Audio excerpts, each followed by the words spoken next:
Konflik antara TNI dengan Fretilin di Timur Timur panjang tahun 1975 hingga 1998 berlangsung sengit. Tak jarang terjadi aksi tembak-menembak antar kedua kubu. Fretilin yang merupakan pergerakan kemerdekaan Timur Timur atas pendudukan Indonesia di tanah airnya selalu membuat usaha-usaha untuk mengeliminasi tentara Indonesia di sana. Usaha memerangi TNI oleh Fretilin rupanya membuat repot juga pemerintah Indonesia. Pasalnya, para milisi Fretilin amat mengenal medan pertempuran yang merupakan tanah kelahiran mereka. Tak jarang, milisi Fretilin berkali-kali melakukan embas, pencegatan serta penghadangan kepada prajurit TNI. Hal ini mengakibatkan jatuhnya korban di pihak TNI dengan jumlah yang tak sedikit. Aksi Fretilin sangat merepotkan serta mendapat perhatian serius dari markas besar ABRI kala itu. Tak mau berlarut-larut, pada tahun 1987 hingga 1991, Prabowo Subianto yang kala itu menjabat sebagai Komandan Batalion Linut Kostrad 328 berhasil menjadikan para prajurit batalionnya amat terlatih. Para personil Linut Kostrad 328 diberikan materi pasukan pemburu sebagai tambahan kualifikasi keterampilan prajurit. Gara-gara hal tersebut, maka Linut Kostrad 328 pimpinan Prabowo sering mendapat penugasan di Timur Timur untuk berperang melawan Fretilin. Ketika Prabowo Subianto menjabat sebagai Danjen Kopassus, berangkat dari pengalaman itu maka ia berinisiatif untuk membentuk sebuah Satgas Darat Raja Wali yang kemudian populer dipanggil Kompi Pemburu.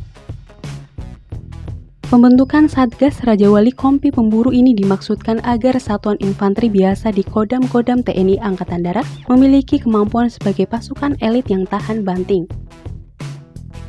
Namun, hal itu urung dilaksanakan karena suatu hal. Tapi, pembentukan Satgas Raja Wali Kompi Pemburu tetap dilangsungkan dengan komposisi 10 kompi.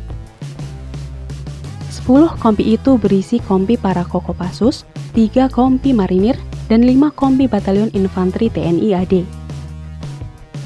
Pelatihan kemudian dilaksanakan di Pusat Pendidikan Pasukan Khusus Pusdik Pasu, Batu Jajar, Jawa Barat selama 3 bulan.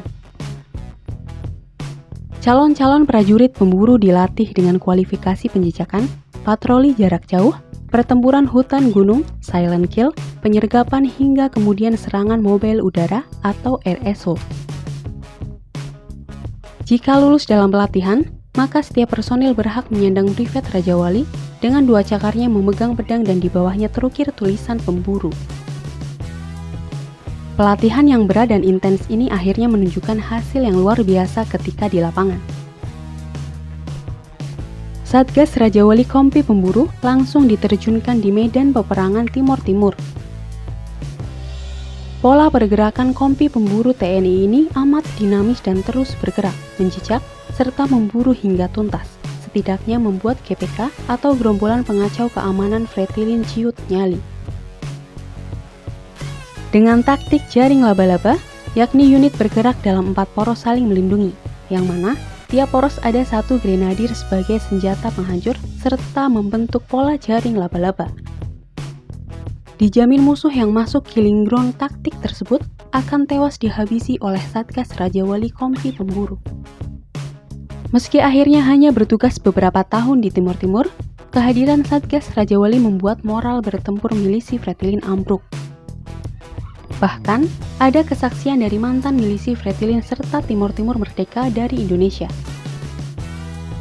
Ia menyatakan jika dulu kelompoknya bertemu dengan Kompi Pemburu Raja Wali, maka sebisa mungkin untuk menghindar, jangan kontak senjata karena dipastikan akan kalah.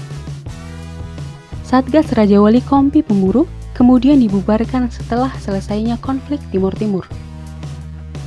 Tapi saat Dom Aceh melawan GAM, Satgas Raja Wali kembali diaktifkan, dan Kompi Pemburu inilah cikal bakal dibentuknya pasukan Raider TNI.